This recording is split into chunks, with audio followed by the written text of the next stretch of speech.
Okay guys, so we got some stuff to go and talk about today, which is very important because it's kind of redundant information, but bam! Let's get this going right here, right now. So today I'm going to talk about how do you start the ketogenic diet. Now you guys know that I've done videos like this before, so for those who've already seen my prior videos, then bink, bink,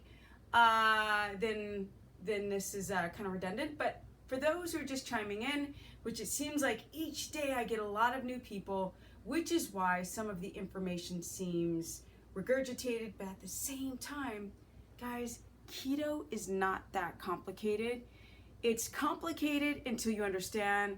Once you understand it, it is easy, breezy, smooth, simple, done. Now, I'm going to talk about scheduling. I'm going to talk about what you need to go and shop for. I'm just going to do it real quick because I've done this before in several videos. So first thing you want to do is get your mind right, because it's difficult to keto adapt. And that's why on the internet, as I've been saying very much lately, there's a difference between making ketones and using them. So people who make ketones, they would say, I'm in ketosis. But in actuality, you're not. Yeah, because just because you are making those ketones doesn't mean you're using them. And that, you guys, is the holy grail, the crypt, the secret that everybody wants to unlock. So basically, what you want to do, well, basically, I'm almost 49 now. I've been almost 7 years in ketosis with no refeeds. So this is the buy effect. This is the business, as I've been calling it in several videos, at nearly 50. So this is a lot on a superficial level, why they find keto and they want to do it. But I'm getting this emerging group of people that actually want to heal their body, because you can't have the business if you don't heal yourself from the inside out. So what do you want to start with? Changing your thinking. Because what do I always say? Your body is a reflection of your mind, right? So if you don't like your body, you have to change your thinking. Now, as corny as that sounds, all the consultations that I go through, you would be shocked and dumbstruck on how people are unwilling to give up the smallest of habits that got them into trouble.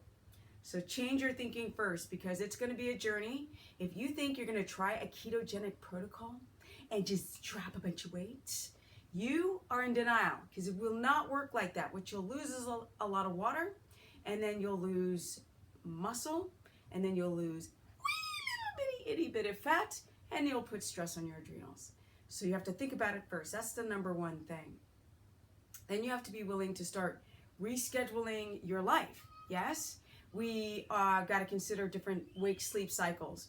We have to consider different workout type. We've got to consider taking breaks at work and freaking breathing, some diaphragmatic breathing, or taking a walk. Like, just stop being in this static position all day at work, because that's going to create what? More cortisol and more cell generations that understand cortisol, which is what we don't want. We don't want to be in the fight or flight mode all the time. Okay, what else, guys? We have to change, especially women, what's going on in your life post 5 p.m. Because a lot of women kind of treat one day like it's 2 days. Like, they get up in the morning, they go, and then they eat, they come home, and they keep going, especially moms. So, or private business owners. So you guys have to rethink how you can change your scheduling. You have to change an hour to 2 hours before you go to bed, and on top of all of that, then you change your macros. So when people fill out this questionnaire option on my site, not my favorite, gotta be honest, I have to redesign their day, and I write notes on why I'm making all the changes, the recommended changes. So what you want to do is you want to make sure you've got a good ergonomic pillow or nice comfortable bed for those who don't sleep well.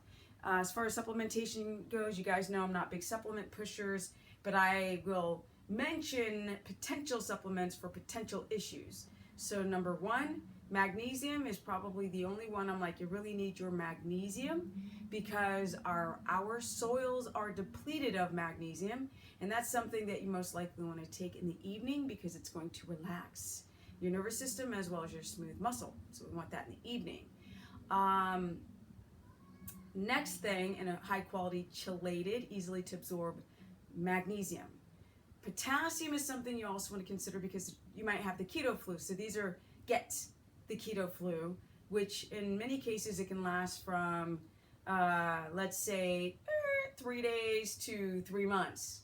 Now the average is about 10 days. That's about 10 days of hell, and then you seem to be fine, and then you have to battle the carb cravings, and that is the thing that makes people give up on a ketogenic protocol. Now, a glucometer is also something you might want to consider when you start this. They are not 100% accurate, but they definitely put you in a good range to help you understand what's going on with your glucose. And of course, the ketones, and you want to make sure they are in opposition. Here and here, ketones here, glucose here, because if they're here, that's not ketosis. Like everybody runs around and jumps on the ceiling and thinks they're in ketosis. Weight loss has nothing to do with ketones being used. Nothing at all. Any time that you don't eat enough fat and you don't eat enough carbohydrates, you can drop body fat. And that would be just a starvation diet. We don't want that because starvation diets do what? They put stress on your detoxification pathways, which is liver, kidney, and they also put stress on your adrenal and the hypothalamus pituitary gland. That's what we don't want.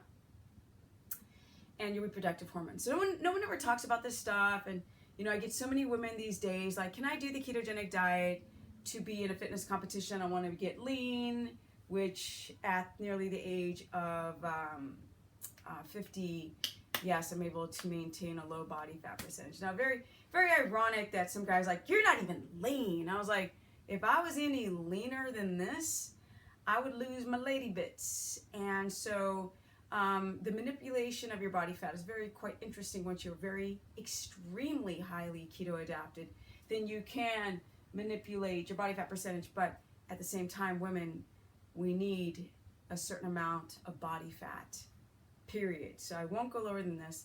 And for a lot of you people that don't understand, it's a high fat, cholesterol, saturated fat diet, which means that your reproductive hormones, which are made out of cholesterol, do not become compromised. A lot of women who miss their menstrual cycle, it's because they are on a low fat diet. Okay, so they don't have building material for reproductive hormones, and they have issues with their adrenals and poor sleep. Yes, and that is the reason why women tend to get wonky on their menstrual cycle. So if you don't have adrenal overload, you don't have diabetes, and you eat a ton of saturated fat and you're lean, most likely you are likely in ketosis, and then you can go down past the 17 to 18% body fat that doctors say would be, anything past that would be too low for a woman, which clearly is not true because in the gym I am leaner than most men, and I'm not even close to being at my leanest. So it's quite amazing how you can manipulate your epigenetics, but to be honest, guys, that's such a third, fourth, fifth goal on the list. The main goal on the list is to heal from the inside out. So other things, where are we at the time? I gotta see my new iPad. There it is. Okay, where's the time? Okay, so what else do we want to consider? So you go to the store, and the meats that you want to get are, the darker meats of a chicken, for example, the wing, the drum, the thigh. Yes. We want to get rid of white meats. In the beginning, I used to make keto plans that still involved pure proteins, and then I realized people weren't adapting. So you have to ditch that, and we have to get the animal fats quite high. It's at 80, 15, 5. People keep still trying to do 75, 25, or they keep trying to get their protein up to 20 to 25% protein and maybe 70 to 65% fat. That's not enough to keto adapt. I'm sorry, guys.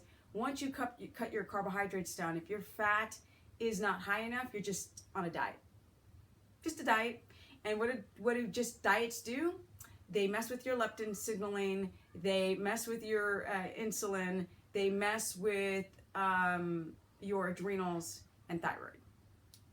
And so many people who diet, menstrual cycle goes away and the hair starts to shed and to thin and all this kind of stuff. Okay, so you want to go to the store and you want to get free range pastured. Now, for those who cannot afford it, do your best, because that's all we can do. Some people who just eat fish or eggs, be careful for the fish, even the small ones, because you're still getting a lot of toxins. But yes, we want the fattier fishes, so we want salmon, or as they like to call it, salmon, potato, and sardines. So those are the two fish source that I recommend. Also, when it comes to meat, if you're going to do lamb, you want to make sure it's the fatty cut of lamb, because if you get a lean cut, it's going to be too much protein and not enough saturated fat. So I like things like ground beef, grass-fed, non-GMO corn or hormone injected, free-range pastured cows. Because if you get corn-fed, even if you get organic, you're still getting corn-fed meat, which is super toxic. So it just puts an overload on your kidney, liver, and cells, creates inflammation within the body. So keto is very picky. If you got too much inflammation going on and not enough detoxification, or as I say, if you have a traffic jam and your detoxification highways, it's not going to work. Keto will not work. It won't. You'll just be on a starvation diet.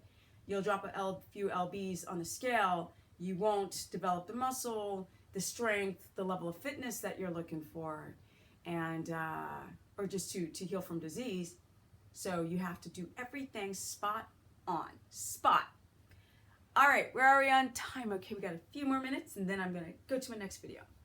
So what else? So many of you guys have freaking allergies, and you don't even know it. You're bloated, you're constipated, you're tired.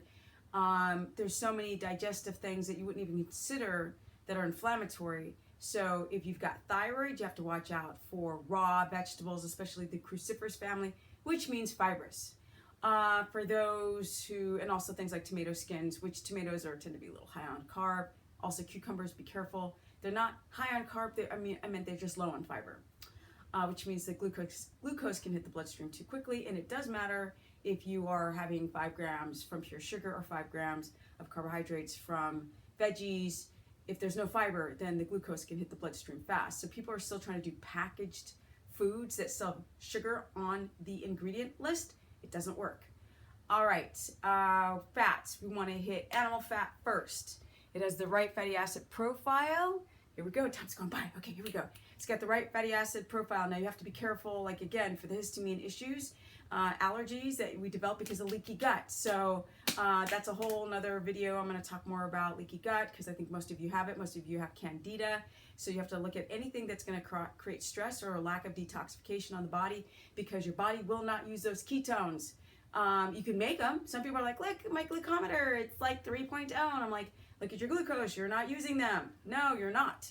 So therefore you are not in a highly adapted keto state. So know the difference between the two. High fat, 200 grams of fat. I say 50% from animal, 50% from fat, but to be honest, you could literally just do 100% animal fat. The best fat, source fats to keto adapt, number 1, pork fat, because pork fat and lard and leaf lard has a very similar fatty acid profile to us humans. So our body understands what it is. Yes, uses the fatty acids best from pork than any other animal source. But at the same time, fresh, pastured, healthy sources of